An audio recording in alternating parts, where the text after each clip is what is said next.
On this episode of the Who Is This podcast, brought to you by Double R Communications and Sierra Pacific Mortgage of the Gila Valley, Davis and I sat down with Bryce Allen. Bryce is a local barber here in Safford, and I can personally attest to he is probably the best barber in town. I've been going to him for at least 3 years now, maybe even longer, but he does a great job.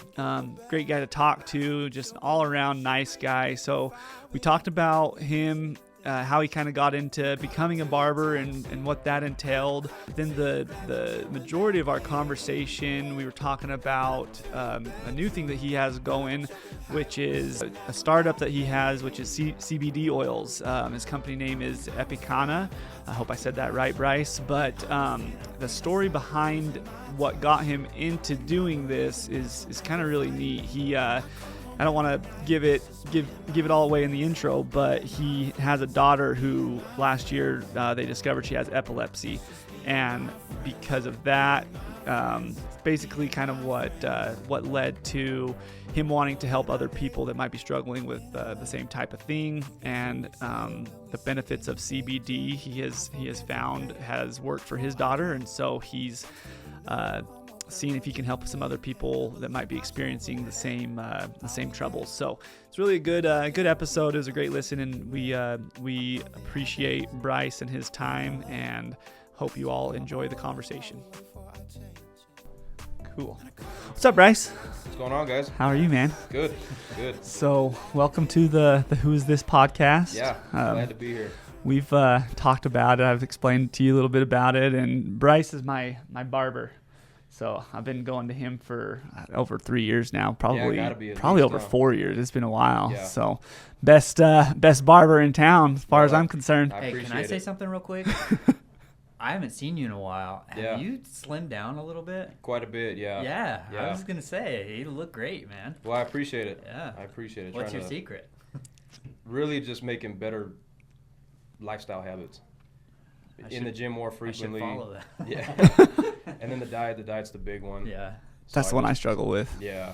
Yeah, same here, man. Had a sweet tooth. Well, I still do. I just stay away from it now. Yeah. So at least as much as possible. What gym do you go to? I have a gym in my garage. Oh, right on. Yeah. Me and my brother had built that a few years back, and that's where we do all of our grunt work. Okay. Yeah. Right on, man. The garage where you're working on your vehicles too, right? You do it all, man. Dude, I do that out in the dirt. Yeah. I don't want to make a mess in the gym. Yeah. That's smart. Because I make a mess when I work on anything, man. It's gonna happen. I make a mess. Unorganized, discombobulated. So I try to keep that outside. I find that those are usually the best mechanics. Well. As long as it's running, right? Yeah, that's right. Dude, I don't have a single mechanical bone in my body. Dude, I wish I did. Like, I love watching those types of videos, mm-hmm. and they're so interesting to me. But like, I'm the same way. Jeff Foxworthy has a joke where he's like, if you see my two legs sticking out of a car, call the ambulance because I'm stuck. Or you're not there on purpose. Yeah. That's hilarious. Well, cool, man. So, Bryce, tell us a little bit about yourself. We like to hear people's backstories. I mean, I know you're not from the Gila Valley, but you've lived here for a while now. So how'd you end up here? Yeah, so I was born up in northern Arizona, in the Prescott Valley. Moved to Morenci shortly after I went to elementary school at Fairbanks. And then moved from there to South America for 3 years. Hold on. I didn't know about that. No? I don't think you ever told me that. No. Oh, yeah. So what's that story? Talk about that a little bit more. Yeah, so my dad has been working for Freeport for a bunch of years. So he's worked at, a bunch of different mine sites. That's what had us moving around so much. So what part of South America? Peru. You're in Peru. Yeah, okay. Arequipa, Peru. For 3 years? For 3 years. How old were you? I was 8 when we moved, and 11 when we got back to the U.S. That's awesome. Yeah. Have you been back since you've moved back? No, I haven't been back. I'd like to one day. Yeah. I'd like to just to look at it from a different perspective. Of course, when you're that young, you're seeing it, but you don't understand all of what what it is that you're even experiencing. That's just So your looking- life, yeah. Yeah, looking back on it, yeah, it'd be interesting to see it again, Mm-hmm. you know, and see what I would come away with, Yeah. you know, instead of just being a kid and kind of just, you know, going through life like any other kid. You're not really too worried about Yeah. anything else than, you know, playing with your friends and Yeah. Right. riding your bicycle. You don't know anything else other than Yeah. what's in your immediate circle. Yeah, Yeah. exactly. Talking about like not knowing what you're experiencing. I have a niece that lives in New York City, Mm-hmm. and her favorite thing to do is stay at home, and her favorite pizza is Domino's pizza. And we went and visited one time, and that's what, like every Friday night they get Domino's pizza, and I'm like, you have a million different pizza, like the pizza capital of the world, and Domino's pizza. That's funny. That is But- funny. So I understand, like, yeah, Yeah. you're 10 years old, you live in this foreign country, but it just doesn't really register. Yeah, I mean, it was definitely a culture shock. Yeah. I mean, I understood that much. I mean, going to school, we did have some teachers that spoke English, Yeah. but I mean, everybody else, you know, the majority of the kids, they don't speak English, so you're just there and you're having to figure it out. And so, Did you learn some Spanish oh while you were yeah, there? oh yeah. I wouldn't go as far to say that I'm skilled at it. You know, I was in the 3rd grade when we moved and moved back this way in 5th, 6th grade. So that's probably my speaking level is about Yeah. a 6th grade speaking level Yeah. in Spanish. So I wouldn't necessarily call myself fluent, but I could absolutely get by. I can communicate in it. Yeah. Mhm. That's cool. Well, your perspective changes so much from a kid to an adult. Even like I'll go back and watch movies with my kids that I haven't seen since I was a kid, and it's just even so like Happy Gilmore. I hadn't watched Happy Gilmore since I was like a sophomore in high Yeah. school probably, and I watch it once a week, dude. and so I went and watched it before I watched Happy Gilmore too. Right. And I was like, I guarantee you a lot of these jokes, I wasn't understanding the movie completely as a kid. Right. So being able to go back and visit somewhere where you had lived, I lived in Thatcher my whole life. So I have a perspective of it as a kid and as an adult, but something as different as that would be fun to go back and, really get back into it. But, well, cool, man. All right. So anyways, got back and then from there where'd you go? Yeah. So when we moved from South America back to the United States, that's when we ended up over here in the Gila Valley. Okay. And I went to school over in Pima Okay. for all of my junior high years. So 6th, 7th, 8th grade, we're all in Pima. Okay. And then from there, What year did you graduate? 2018. Did you have my mom as a teacher? Who's your mom? Mrs. Kempton? Yeah. Yeah. That's my Yeah, mom. social studies. Yeah, yeah. Yeah. Shout out Mrs. Kempton. Yeah. Yeah. Absolutely. But you didn't graduate from Pima? No, so right at the end of 8th grade, we moved to Colorado. And so I finished the last 4 or 5 weeks of 8th grade up there, and then ended up graduating high school out there in Colorado. Nice. What part of Colorado? So lived up in Leadville initially, which is where I went to high school, Lake County High School. And then after graduating there, I moved to Pueblo, Colorado. I went to college for a year. And then Played football, right? yeah, I played football. Yeah, that was part of that whole journey. Gave that a go for a year, and then decided to pivot, and I went to barber school the following year. Is that something that you were always interested in being a barber, or did that just kind of fall into that? I never thought I would do it for a living. Mm-hmm. I'd been interested in it. It was kind of just a hobby, though. I would cut my own hair and cut my little brother's hair, and that was really like the only people I had any experience cutting. And I probably started doing that when I was about 16. Mm-hmm. And did it a little bit when I was in college, too, in my dorm room. My roommate and a couple other my teammates that, would let me butcher their hair. But it was really just a hobby. I didn't take it too serious. But I did find it interesting. And then really when I decided that I didn't want to continue going to college, I kind of just looked at it and said, you know what, I'm going to give this a go. Like, what's the worst that could happen? Mm-hmm. I might love it or I might hate it. Either way, it's, it'll be another experience. I'll get something out of it. Yeah. That was my whole mindset going into it. So what's barber school like? Like, is it a self-paced course? Is it like, what's it like? So in a way, I guess you could call it self-paced. It's all based on hours. So the school I went to, we literally had punch cards, like an old school card puncher. You time in and time out. And once you got 1,500 hours, this is in Colorado. It's different for every state. Uh-huh. once you get your hours requirement done, you can then go and take the state administered exams, and then once you complete those, then you get your actual paper license. Okay. So it's different from state to, so 1,500 hours. One, that seems like a lot of. Yeah, is that like a year and a half? It took me 11 months going. Oh, wow. 6 days a week. You were grinding. Then. Yeah, I got after it. Yeah. I wanted to get it done quick. Yeah. Is there a difference from becoming a licensed barber and being able to own your own barber shop? Or like once you're licensed, can you do what you want? Or does that just allow you to work somewhere? So getting the actual barber's license allows you to perform the haircutting services, the shaves, all that. You don't actually have to have a barber's license to open a barber shop.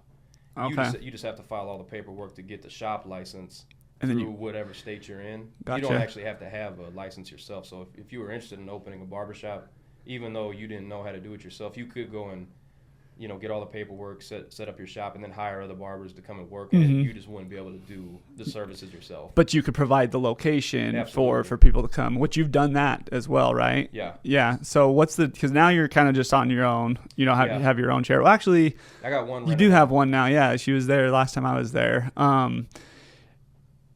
How many did you have over at the other place? How many chairs did you have? So me and my partner had 2 other chairs that we had rented out. Okay. So you guys ran it together. Yeah, and we what did. was his name again? Trayvon. That's right. That's not who you use. Who do you go to? Alex? You switched it up, dude. Hey, listen. Sorry, is this touchy? My bad. Me on blast on air right now, dude. My bad. Hey, all the guys do good work. Yeah, they're all good. They're all great. Yeah, I recommend This is Bryce. what happened. I know Matt and Alex aren't listening to this, but I don't mind putting this on. This is what happened. I was going to Alex, then they switched locations, and Alex and Matt went to the same location, and then Alex switched again, and I'm like, I showed up for my appointment. He didn't tell me he had switched, and I was like, "Where's Alex? He's not here." And I was like, "Well, do you got time?" Well, that's how it goes. Do you want to know a fun fact? You probably know this. This probably speaks poorly of me, but I read one time that people are more loyal to their barbers than they are to their spouses. Sorry, Gentry. No. Sorry, Gentry. But, isn't that crazy? That is crazy. Have you ever heard that or read that? Yeah, I've heard it. Yeah. What's How much your truth to it? Yeah. I don't know. who's Probably read that your on, like a your meme page or something? yeah? What's your longest running client? Like, do you have someone that you think of like this guy's been coming to me for the longest? A handful. I've had a handful of guys that I've been cutting since I moved back to the Gila Valley. What year was that? 2020. Okay, so about 5 years. So I'm getting up there. I'm up there. I think I'm like 3 or 4 years. So all right, that's cool, man. Well, I mean, I've heard that barbers and beauticians, those types of things, like people are more open with them than they use. I mean, I'm sure you can attest to this. They almost use you as a counselor. They just, I know I do it. I'll complain about files that I have to Bryce, complain of Moen all the time. But it is, man. Sometimes that's the only time we got to sit down and chit chat about stuff like that. We don't get spa days or anything like that. It's right. You got your 45 minutes during your haircut to kind of unwind and take a step back and talk some things through. It's that's all part of it. Mm-hmm. For sure. I'm definitely guilty of that. Do you ever have that client where you're like, oh, this guy again, I have to listen to all of this nonsense. No, Hopefully it's not me. The longer that I've been cutting hair, it seems like the more like-minded clients that I find in my chair. Uh-huh. So it's weird how that changes, because when you first get your feet wet in this business, in this industry, you're doing all the haircuts that nobody else wants to do. So we're talking all the little kids that move and cry. Yeah. All the super picky, grouchy old folks. Like you're just doing all the haircuts that nobody else wants to do. Uh-huh. But as you kind of establish yourself and you start to, gain more clientele and really kind of your personality behind the chair, you're going to attract to what you're putting out. Mm-hmm. So over time, really, I would say that, the group of guys that I cut now, I actually enjoy seeing all of them and talking with them. Mm-hmm. Yeah, which makes sense. Yeah. That's awesome. Yeah, it's night and day, man. Like I can't tell you how many times I considered a career change early doing this, because it was like, like how many kids' haircuts can I do in a day? Like, it's stressful. It's uncomfortable. You're like, man. Yeah. I'm done with this. I'm gonna go find something else to do. But stick it out, and then 5 years down the line, it's not only is it improved as far as income, but then like the enjoyment that you get out of it too is also night and day difference. You've been able to kind of whittle out the less desirable type of clients as far as the little kids and stuff like that. Which and honestly, I still cut kids to this day. Yeah, I still do. It's probably just not as many, and generally it tends to be the children of the people that I'm already cutting. Yeah, like I brought Kyson. Kyson goes to him every time now, and Kyson likes what? I'm just kidding. Dude, whatever. No, Kyson's not a little kid anymore, actually. Oh, yeah, he's getting big, man. Dude, yeah, we were just talking like Kyson. He's taller than me, I'm pretty sure. He might be. He's gonna be taller. He's gonna be taller than me and Isaac. He's gonna be taller than all of us in probably just a couple of years. But yeah, so that's cool. I in the mortgage industry. I was gonna say I kind of relate to that because we have repeat clients. Obviously, it's not every month or whatever, but I have certain people that I've probably financed 4 or 5 houses for, whether a new house or a refinance on the same house. But yeah, initially you're kind of going, you got to take whatever you can, and not that we don't still do that, but you start to establish yourself, and then I like what you said, you kind of get what you put out there. No, absolutely. Yeah, you also, I think, at least with us, we've gotten better at what we do, and so you can tell pretty early on like whether something's going to work or not. When I was first starting, it was like, okay, I gotta do whatever I can to make this work, and now it's like, no, you've got some work to do. Let's pump the brakes. And you're not ready to get under contract yet. Yeah. Absolutely. So you've been doing that for about 5 years, and tell us a little bit about what you got going on more recently. Yeah. So my newest business venture is a CBD oil related business startup that I've been working on for probably the last 3 or 4 months. And there's a long story behind that. We'll get more into that. But yeah, coming out with the line of CBD products, and I guess that market you could say is somewhat saturated, but I definitely have a story behind it that's going to propel it. Yeah. And I think that's going to be the difference. Do you mind sharing that story? Yeah. So my oldest daughter is an epileptic, and she was diagnosed with that last summer. And one of the things that we've used to help manage her condition was CBD tincture. Mm-hmm. So that was pretty. I mean, that's kind of a scary time, right? Because I remember you telling. You were stressed last summer, dude. I could tell. Yeah. It was awful. It was really scary. A lot of people, they hear epilepsy and they think, seizures from strobe lights, or, there's just kind of an overall lack of awareness of what even that condition can be, and it varies in severity.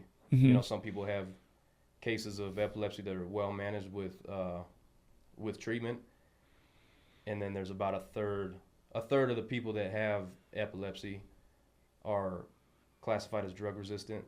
And my daughter falls into that category, and that just means that she didn't respond very well to traditional treatments. Mm-hmm. So, a lot of the pharmaceutical drugs didn't really help her out too much.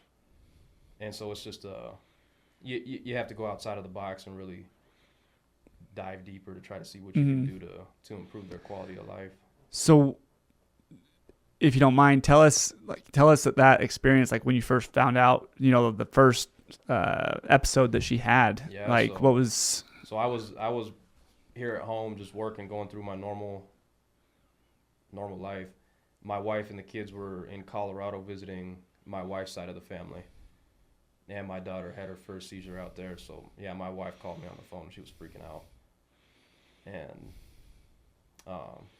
it had got pretty serious. They took her to the emergency room, and she continued to have seizures in clusters about, a couple hours apart. And at this point, you have no idea what's going on. Was there something that triggered it, or no? And even to this day, there's nothing that they could really tell us for sure that yeah. Any triggers that she has.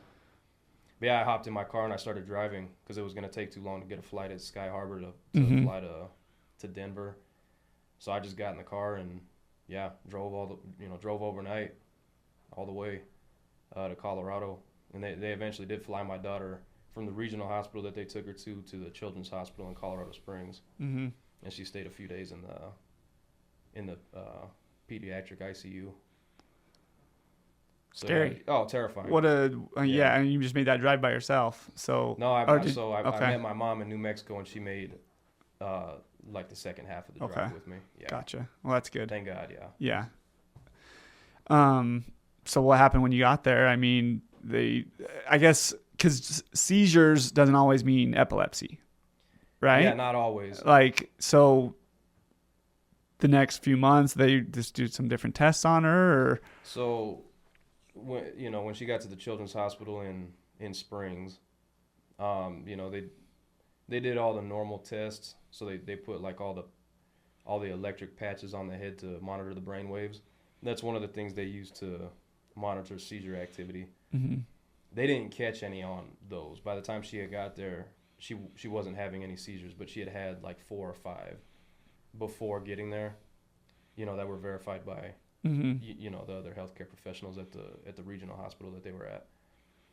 So there really wasn't anything that they could tell us. By the time she was there, she wasn't having any more seizures, and everything else that they did test-wise came back normal. So we were kind of left there with, just more questions. More questions than answers, absolutely. Yeah. And they said, sometimes kids have seizures, and, it could be a one-off thing. Uh-huh. And so they sent us home, the same way we went, no treatment plan, no anything. They just said, well, keep an eye out, if anything comes up again, then, you'll have to go see specialists and see, see to get your answers. That's scary. Yeah. So now you're just a waiting game. Like, was this a one-off, or are we going to, are we going to experience this again? Yeah. It was about a month later. Okay. She had her second bout of seizures. Okay. And was that back at home? Was that here in town? Yeah, I was back here. Okay, so I'm guessing went back to the emergency room. Went back to the emergency room here. They flew her to Banner in Tucson. And got down there,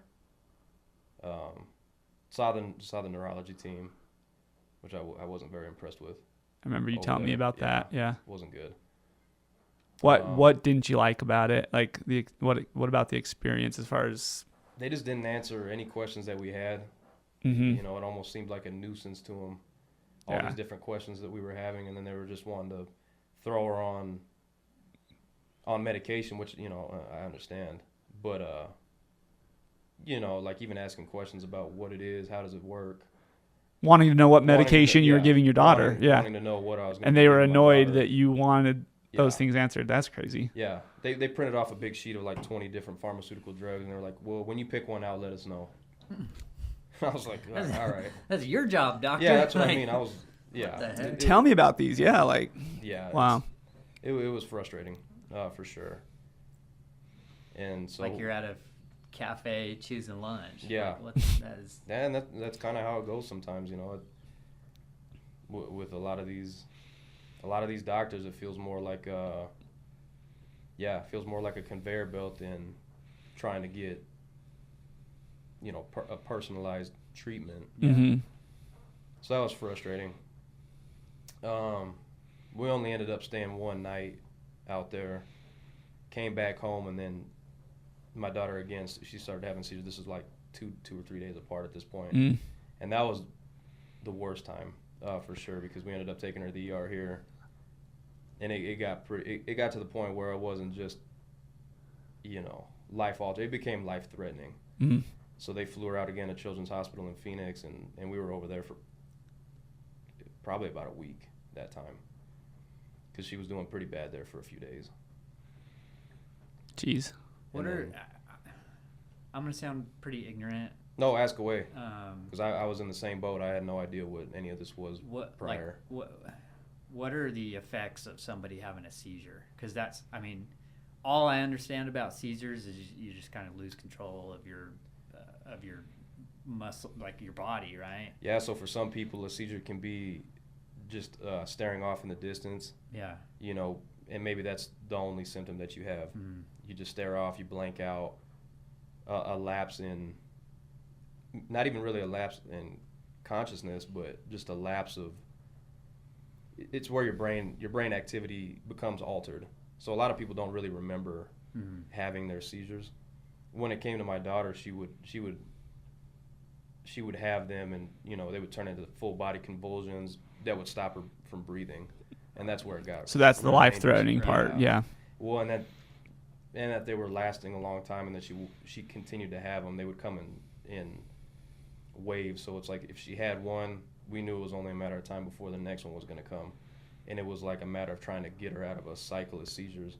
That was the tough part. Did they like give you like suggestions or things like what you can do to combat or to help with the seizure at the time, like as it's happening? Like, yeah, so hopefully they at least educated you on that. So they have emergency medication for stuff like that. Okay. They're little benzo tabs you put in their cheek. Okay. And it dissolves to get you through it at least. It's supposed to help. At times they have seemed to help my daughter, and other times they didn't do anything. Okay.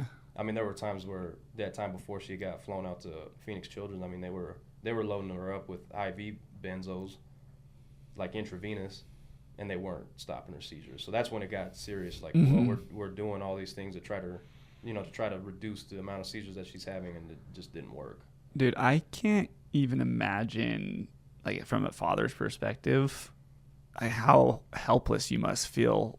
Oh, it was like horrible. That sounds like a nightmare, honestly, dude. Yeah. Like that's tough, man. Yeah, they had to put her on a helicopter by herself because the weight limit. So me and my wife ended up having to drive while she flew, and we ended up getting over there, and it was terrifying. Yeah, sure. I mean, I'm sure that whole driving, not sharing what you're driving to, like sounds like an absolute nightmare, dude. And they had the little, app on your phone. You could track where the flight was and, when they landed and what was all going on. But, yeah, I mean, it's a way to make a 2.5-hour drive feel like an eternity. Yeah. Oh, I'm sure. You can't help but think of the worst case scenario sometimes. Right. Yeah. It was traumatizing. For... Sorry if I missed this. How old is your daughter right now? She's 4.5 now. Okay, yeah. So 3.5 when this all started happening. Gosh, dude. And until it happened, no inclination like that. This was, it just completely out of the blue. She's healthy as a newborn, healthy as a young child. Mm-hmm. We never had any reason to believe that something like this would come up. Yeah, man. So she's in Phoenix Children's Hospital, you said, for about 10 days? No, that time we were probably there for 5 or 6. Oh, okay. Yeah. Gotcha. And did you get any answers at that point? Well, we got an epilepsy diagnosis, a drug-resistant epilepsy diagnosis, and really that was it. They had caught some of her seizures on the brainwave monitor. And that gave us a little more clues of the type of epilepsy that she has. Mm-hmm. So there's all kinds of different types. There's generalized epilepsy, which is where the whole brain goes haywire. And then there's focal epilepsy, which is where they can locate a specific spot in the brain where the seizure originates from. And so that's the type that my daughter has. Is it originates in a couple different spots in her brain, actually, but if they get bad, it goes into a full-on generalized seizure, which are the scary ones. Yeah. Yeah. So you're starting to get some questions answered. That's good. Yeah. But you said it's what was the drug resistant, which I'm sure means exactly what it sounds like. The medication that's available just really doesn't help her. Yeah. How many? I mean, did she have to try a few different types until they realized that? And so generally after trying a couple, and they don't work, you'll usually get that diagnosis Pretty quickly. Pretty quick, Okay. yeah. Okay. For some people, the first one that they try, they find freedom from their seizures, Mm-hmm. and other people, it's a guessing game. Yeah. And unfortunately, epilepsy in and of itself is still a very, I don't want to say not research, because there's a bunch of research into it. It's still a very mysterious condition. Mm-hmm. You know, there's not always signs pointing to a cause, and you could still end up having it. Yeah. You know, with no questions to where it came from, why it happened, is it going to be here forever? Right. You know, all these things, even for my daughter, are still a question. Yeah. Okay. Go ahead. I was gonna say, I don't want to jump ahead, but I'm curious because you started this CBD. Mhm. What led you guys to trying that treatment for her, and what has it done for her, if you don't mind going Yeah, into so just really starting to do research myself into what we could possibly do to improve my daughter's life. Trying to take any sort of control that we could in the situation. And yeah, I come across CBD as a potential treatment for her. And so we gave it a go. Of course, we talked to our doctors about it, and the unfortunate thing is that a lot of doctors aren't too crazy about talking about it, just because of the way their licensing works. They can't say, hey, you should go and do this for sure, Mm-hmm. because if it has something negative come off of that, that now their license is Nobody up wants to in be there. liable. No one Yeah. wants to be liable for it. But at least our doctor did say, if you do want to try this, I can tell you that it's not going to interfere, in a negative way with the other medications that she's taken. Okay. So, yeah, I figured, what's there to lose? Mm-hmm. If it's not going to interact negatively with the treatments that she's already on, if it works, great. And if it doesn't, then, we'll be in the same spot we are Mm-hmm. right now. Right. So at what point from when she first had her first seizure, when did you start doing the CBD, and when did you start noticing that it was really helping her? I think we started her on CBD. It was at the beginning of this year. Okay. So it was probably about 6 or 7 months in Okay. to her diagnosis. And when you started using it, did you notice a difference pretty quickly? I would say within the first 2 weeks, Wow. a reduction in frequency for sure. Okay. Well, let's go back to that. So how often does she have before you started CBD Yeah. and all that, how often was she having seizures? It varied from daily to sometimes a couple days out of the week to even, maybe she would go a couple weeks. Okay. So it was just very unpredictable. You just you never know. Yeah. And still to this day, it could be like that. She's gone some stretches where she's gone, almost a month again Mm-hmm. without having any. But then, some weeks she'll go 3 days Mm-hmm. and then have seizures and then go another few days or a week. But generally, right now, it's about once a week. Okay. She'll have a day where she'll have them and kind of be down for the day. Yeah. I know she's really young, but can she feel them like coming on before they turn into a full seizure? If she can, she just doesn't so know how to young. communicate it yet. Yeah.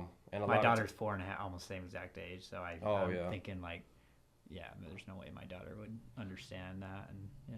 Yeah, and honestly, the way they do come on, it's pretty quick. Yeah. It's pretty quick, and I don't even know if she knows. It's probably just part of her life at this point. She's Yeah. used to it. I'm sure, kids are pretty resilient. They are. I tell you what, I think my daughter's tougher than the majority of grown men in the world. Oh, yeah. Honestly, she's taught me so much about what it means to be strong. Mm-hmm. I can't tell you some of the horrible days she's had, and she'll still find a way to smile. It's crazy. Yeah. It's like you have no business being positive right now. Right. And somehow you're still doing it. So Yeah. anytime I'm feeling sorry for myself or feeling like I got an excuse, I don't. Mm-hmm. I definitely don't. That's awesome. So does the CBD, can you tell, is it like, are the seizures not as severe, or is it just like a frequency type of thing? Yeah, I would or say both? at the point that we're at now, her seizures are definitely not as severe as when she was being hospitalized for them. Uh-huh. The scary part now is that she does fall over. So that's more of the scary. It's not so much the seizure that's going to be the big problem. It's her falling down and hurting herself that way. Yeah. But yeah, no, even though she is drug resistant now, we do have a care plan in place that has reduced the frequency and severity of her seizures. So even though she still lives with the condition, Yeah. it's definitely more well managed now That's good. with a combination of pharmaceutical medication and CBD and diet. She's on a ketogenic diet that's specialized for people with epilepsy. Okay. So she's on a bunch of different treatments. Gotcha. That's one of the. Did you just start doing a bunch of research on your own? I'm sure you. Oh, I mean, yeah. that's what I would do. I would just get online, and or actually, my wife would do for sure. I mean, Yeah. But that's one of the really nice things about the technology that we have right now is you have all that information at your fingertips. Yeah. So you could look into case studies of all kinds of different cases of epilepsy. yeah, You know, no one case is the same as the other, but it might put you on a road where you can, potentially find some answers or other treatments. try different things to see Yeah, what's yeah. going to help Just for gotta her try. situation. Yeah, absolutely. So the keto Dude, I was just gonna say, keto diet for a 4.5 little year kid. old. Yeah, How that's was that? yeah. How was she adjusted to that? Like, is it? She eats a lot of bacon. Yeah. Yeah, that's her favorite food to eat for sure. Yeah. No, it was definitely tough at first, and God bless my wife for being so diligent with that. I mean, she weighs everything out. Everything has to be, all the macros have to be perfect, and she's had to come up with all new recipes just for her. So Wow, my wife's really knocked it out of the park with that. that's awesome. How like 100% strict? No. Yeah, it has to be. Yeah, no cheat days. So do you notice if she does have something, is there an uptick in seizures? Or- Well, since we've been doing the diet, it's not like we've ever had a situation where she got into something she wasn't supposed to. Mm-hmm. But it could That's potentially. impressive because Yeah. my sneaky little daughter, Uh-huh. she gets into everything. And I don't know if we're just terrible at hiding stuff or what, but Dude, my kid's the same way. We'll get a family-sized thing of Oreos, and it's half gone by the end of the day. I'm like, who ate all the Oreos? Well, to prevent that, we just started not Yeah. having any of that stuff in the house. Yeah. And that probably also helped me lose some weight. It's like, out of sight, out of mind. Yeah. But when it came to something this serious, we wanted to make sure it's like, Right. let's just not risk it. If she's benefiting from it, then we have to be perfect. Yeah. Got to be perfect on it. And So huge, hard lifestyle change for everyone involved. I mean, yeah, but worth it. I would say so. I mean, we saw an improvement when she got on the keto diet, I believe. It is tough, but it has gotten easier. Yeah. And then because she was used to eating fruit and stuff like that. So initially, that's, she still wanted to eat fruit and stuff, and that was kind of the hard thing. Which, yeah, it's hard telling a kid you can't eat fruit when Yeah. everyone else is telling her how healthy it is. Yeah, that's rough. So started to see that the CBD was helping her, and kind of just had the idea like this might help other people too. And so tell us the idea behind your company, your business, and all that. And what is your business name? So the name of my LLC is Epileptic Warriors, but my DBA is EpiCanna. That's the name of the EpiCanna. product line. Okay. Yeah, so that's what I'm doing business as, and really I had to do that more out of compliance because when it comes to selling CBD products, it gets real dicey on the claims that you can make about your product. Mm-hmm. Otherwise, you'll be getting a letter from the FDA, and Yeah. they might shut your whole operation down. Yeah, which is this all stuff that you had to learn as you were going, like, Absolutely. and so when you said that you've only been doing it for 4 months, that was actually surprising to me. I thought you'd been working on this for longer. So when you learn something, you learn it quick. I try to, man. I think when it comes to business, I think speed is important. Mm-hmm. Not necessarily because you're going to get it right on the first try. You're going to make mistakes. Mm-hmm. I mean, every business venture I've had, I've made plenty of mistakes. But if you move fast, you learn faster. Yeah. So that's really what it came down to. It's like the more I can learn, the faster I can learn, the sooner this thing can get on its running legs and Yeah. start moving. I think that too many people let that stop them from doing a business. Oh, yeah. They're like, well, I'm not ready yet. I want to learn all this first before I want to do, so they find reasons not to start. But I'm 100% in agreement that you need to just start, You gotta because start somewhere. you'll learn as you go, and you're going to make mistakes and you'll learn from those. And Oh yeah, you can sit around for months strategizing something. Oh, Yeah. I got an idea. Well, Yep. I need to come up with a game plan. Well, right, but you can sit there wasting time after a while. yeah. And You you'll, gotta and start putting it into action. and the more you think about it, the more opportunity you're giving yourself to talk yourself out of it. And Oh yeah, there's so many reasons that you can convince yourself to not do something. Yep. We had an old boss that would use the metaphor, you're building the runway as you're taking off, and that's, Yeah. I really like that. I do too. Yeah. Well, I go back to my sports experience. It's you go to practice every day, but you still have a game on Friday night, or in college on Saturday. Yeah. It doesn't matter how well prepared you are. Right. You only have so much time. You only got a week before your next game. Right. Mm-hmm. So did you mess up in the game prior? Of course. You got to look at it on tape, and you're going to get your ass chewed for what you need to work on, and then you got this amount of time to work on it before you're back on the field. And you're not going to be perfect in that game. You're not going to be perfect and either. You can't go into it expecting to be, or else you're just going to continue to fail. But Yeah, exactly. which you're always going to fail, but learn from it and you'll be better the next game. Yeah. And I think it's just having a resilient mindset. Mm-hmm. People get very deterred from initial mistakes. The first bump they hit, oh man, this is going to be too hard, or I'm not cut out for this. Well, nobody is. Mm-hmm. You gotta hit those bumps in the road and just learn and press forward. Yeah. At least that's what I've learned. No, I agree completely. Sure. If you're not failing, you're not growing, and that's just kind of like you said, you have to have a resilient mindset to be able to do that, though. Oh yeah. So when you started this up, I mean, what are some of the bumps that you ran into? Oh man, I probably started hitting them pretty quickly.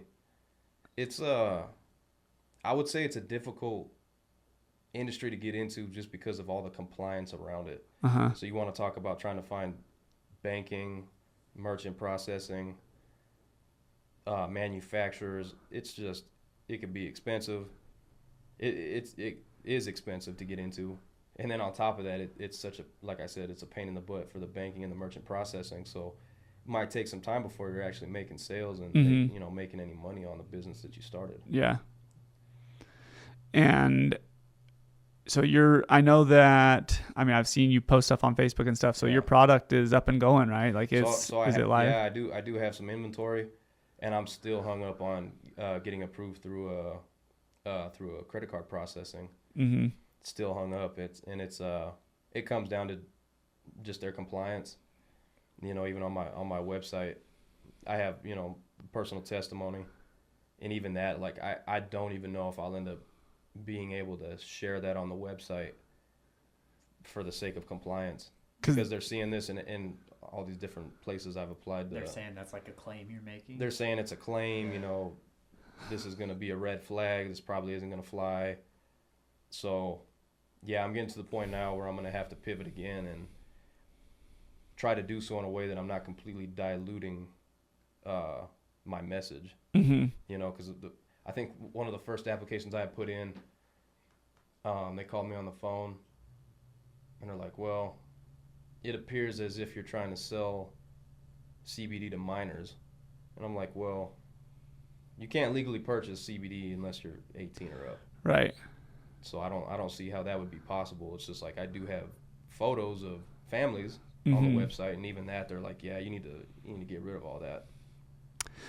That's so hard because, I mean, I get the purpose behind that stuff, but at the same time, like if you have, here you are having firsthand experience, Mm-hmm. and you can testify that this has helped my daughter. Yeah. And so, yeah, how do you tiptoe, or how do you navigate around that of, you have this entity trying to protect everybody, Right. which is needed. You don't want just any product out there that hasn't been, looked at and reviewed and all that. But so your CBD, it's not something that you're making yourself, like right? Like No. so you would think that the product that's being used has gone through all those checks, or else it wouldn't be. I don't know. It's just hard. Everything's third-party tested. Yeah. So the products go under a pretty rigorous testing protocol, and that's from the hemp that's actually grown on the farm. It gets tested when it's dry, for pesticides and heavy metals and any other contaminants that can cause an issue when it's just in the plant form. And then once it's all pressed down to the oil, bottled up, it goes through testing. Then again, to make sure that the amount of CBD that's in the bottle is actually the amount, just for accuracy's sake. Right. When you're dosing something, you need to be diligent about that. It's important to make sure you're not getting too much or getting too little that you're not going to see a benefit. Yeah.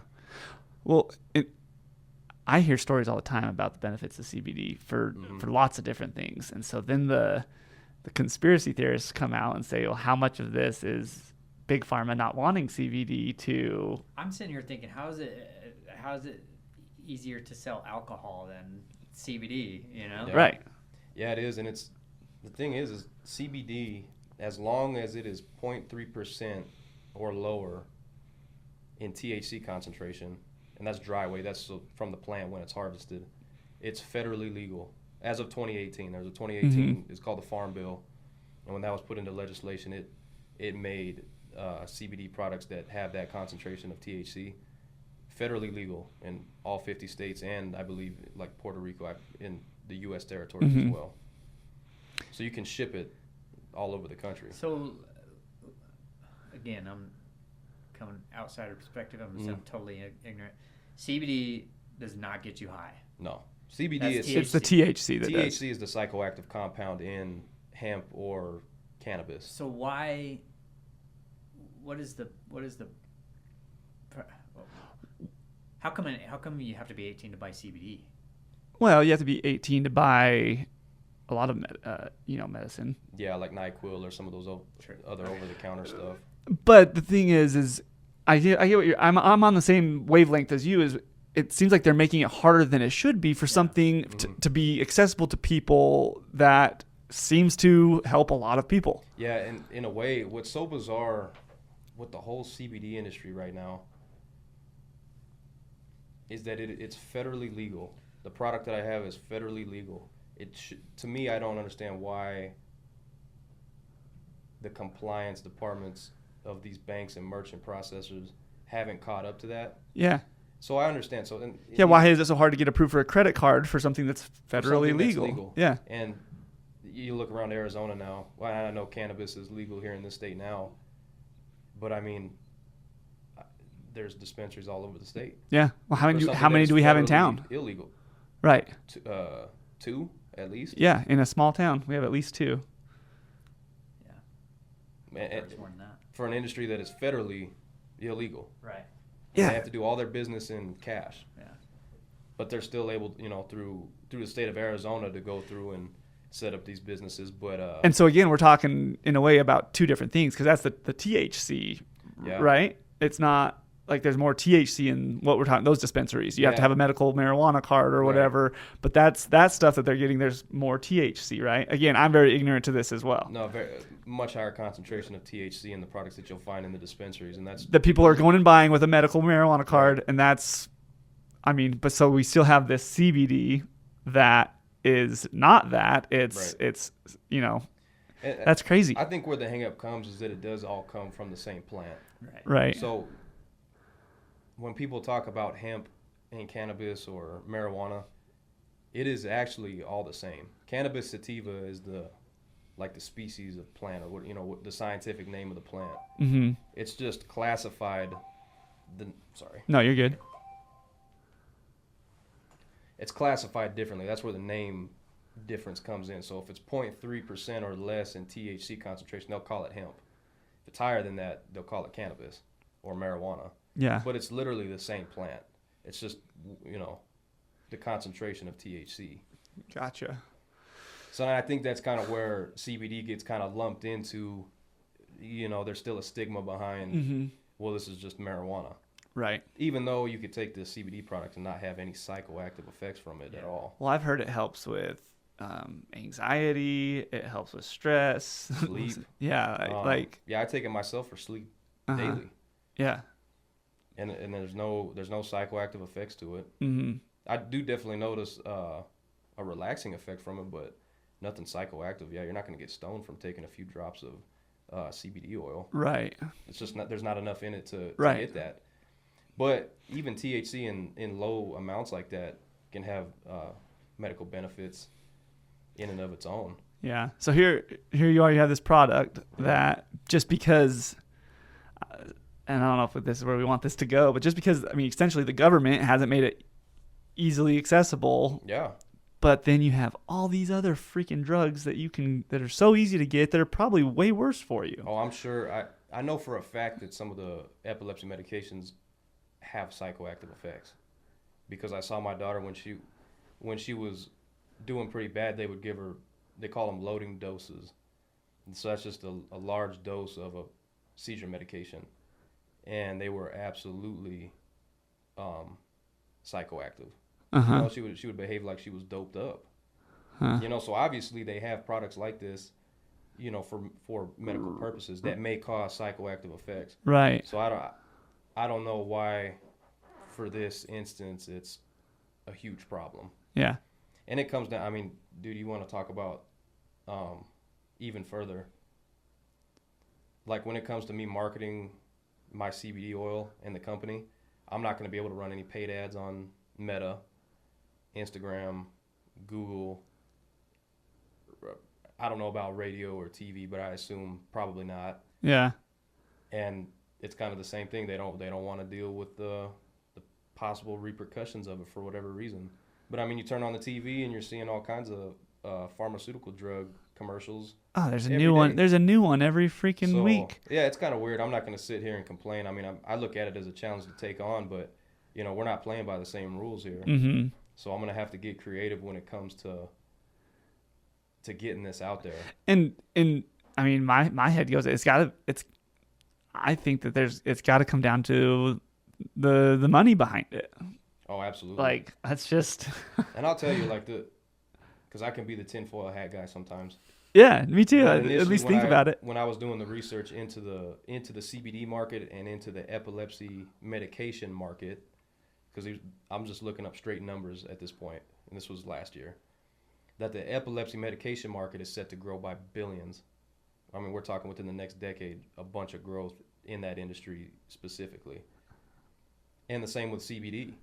CBD is set to grow also by a pretty large amount within the next decade.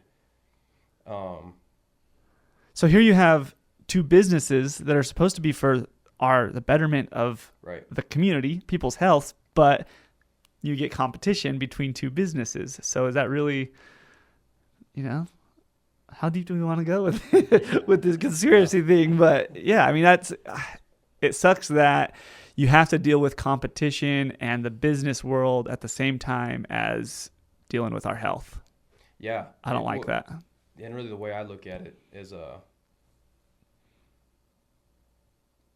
whatever could be an improvement to somebody else's life is the most important part. The money, like, honestly, wherever this ends up going, whether it's a success story or another attempt at something, mm-hmm. honestly, I don't even care. If it helps people, that was always the purpose behind it. Yeah. Because I saw how it improved my daughter's life, and I was like, knowing in a very deep level what her condition consists of and how it's affected her life and my family's life, anything that could improve somebody else's, it would be worth it. Yeah. And that was always the mission. That will always be the mission. Yeah. Have you experienced that yet with your company, helping someone else? So I still haven't made any online sales. Mm-hmm. But I have given some out in person. Mm-hmm. So I do have some inventory on hand. Mm-hmm.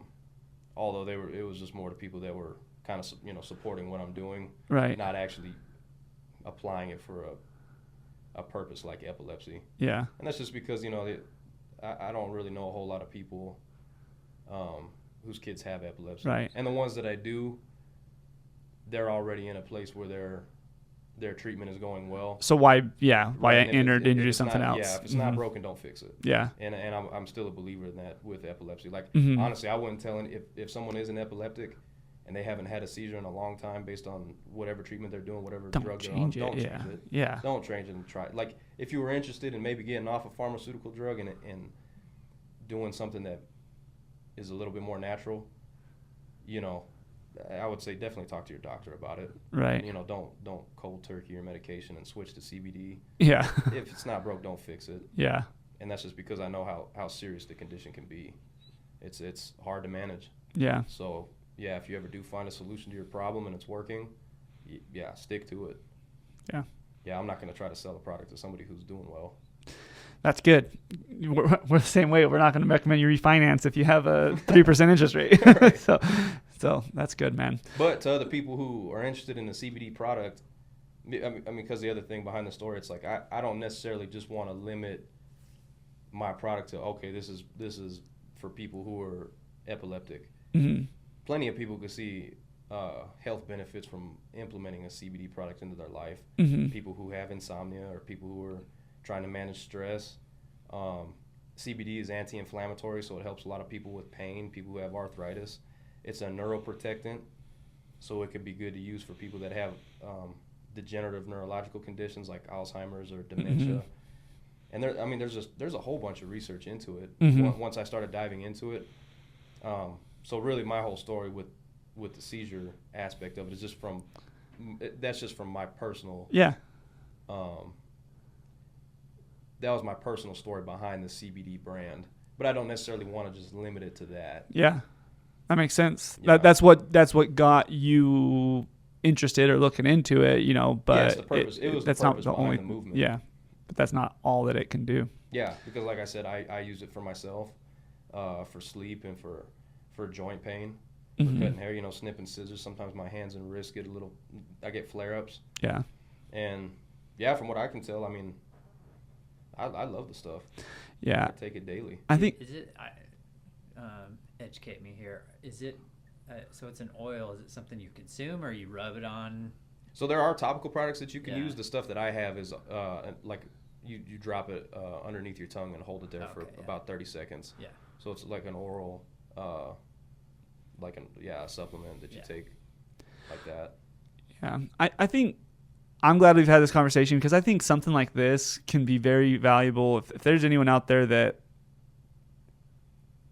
now they have someone, hopefully, and I'm sure you would welcome them to come and talk to you about your experience with it. Absolutely. With your, and I think that something like this, where it is kind of hard to get information on, I think it's important to know people that have lived it firsthand and to take their experience to maybe answer some of the questions that you might have about it. So, I mean, I pray that none of my friends or family have a kid that has seizures. You know, obviously that's not something you wish on people, but I mean, I think that this could be valuable. That if anyone like that's ever out there, go and talk to you. You know, and I'm sure you have a lot of valuable information that you could share with them.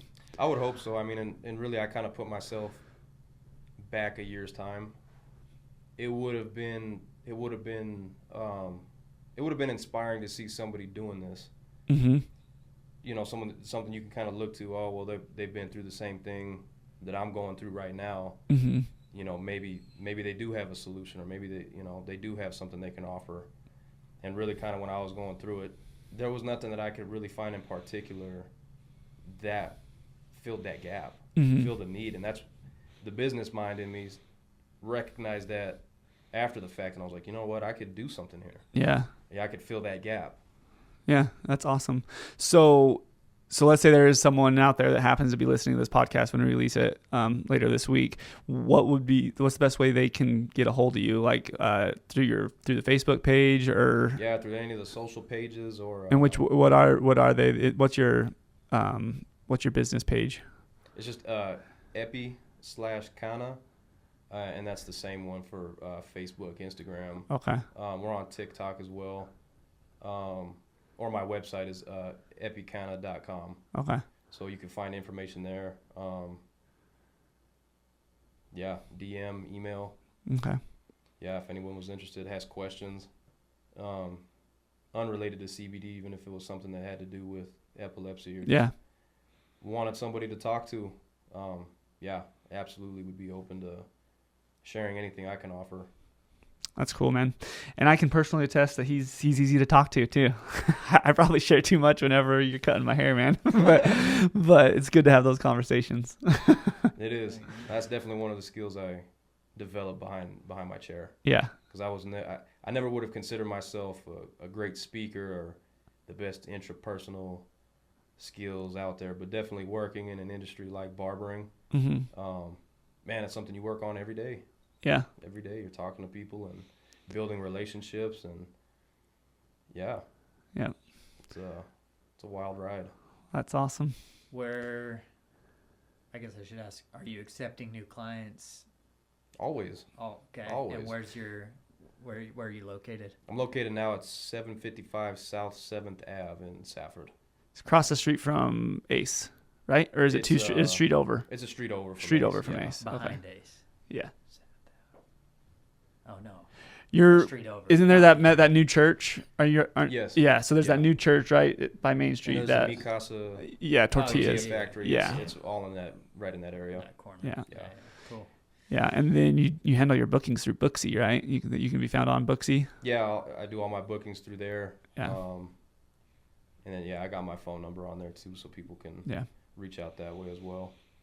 Did you make it through the crazy back to school season? Oh man, it was like a month. It was like a month straight. All these schools going back staggered now. So a few years ago when everybody was doing the traditional school year, you'd have a few days that were just bananas With kids' a bunch haircuts. of kids' haircuts, yeah. Like sun up to sundown cutting kids' hair.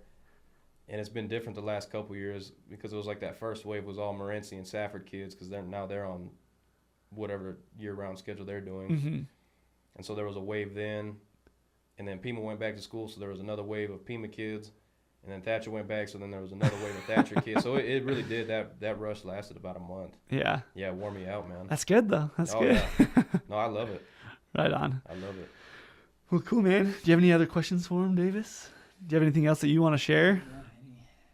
No, not in particular. Okay. Hopefully this new business venture turns out good, and we can do this again and see where it's at in 6 months or a year. Yeah. Absolutely, man. I always have expectations and goals for anything that I'm doing, but in that sense, I have no idea how this is going to look in a year. Yeah. I'm just here for the ride. I hope that it takes off and, not only for you, but so that you can benefit, some other people. I mean, talking about the stigma of CBD and all that, I am of the belief of if it's working for someone, why not? Yeah. Same here. If it helps improve your life and your quality of life and your health, then I think it's important to get past those types of stigmas, because who am I to tell you CBD is worse than whatever other drug you're taking because a doctor says it's okay.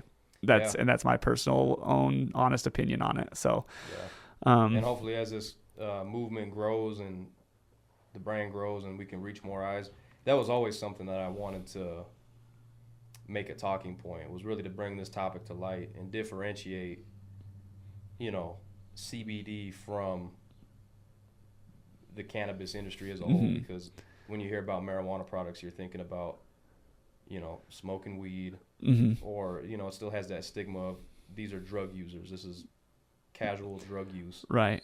But not in all cases. You can use it in a responsible manner. Yeah. To deal with very hard to manage health conditions. Yeah, the reality is it really is two completely different things. Very different. So they just still get lumped into the same stigma. People hear CBD, they're still thinking cannabis. Right. Yeah. Well. Cool, man. Well, I'm glad your daughter's doing better too. I know I check in with you every month whenever I come get my hair cut, and it does seem like she's, you seem less stressed as you were last summer. Yeah, she's doing better. Yeah, so I'm glad that you guys have gotten that kind of figured out. And you asking. Yeah, it means a lot. It really does. Well, cool, man. Well, we appreciate you. Thanks for your time, and if there's nothing else, we'll let you be on with your day. I know you're headed to Phoenix today, so. Yeah, well, I appreciate the time. I'm glad I was able to get on here and do this with you guys. Yeah. So, Do it again. Yeah, absolutely. An update, maybe 6 months. Absolutely. Cool. Thanks, Bryce. Yeah, thank you. Like Gucci.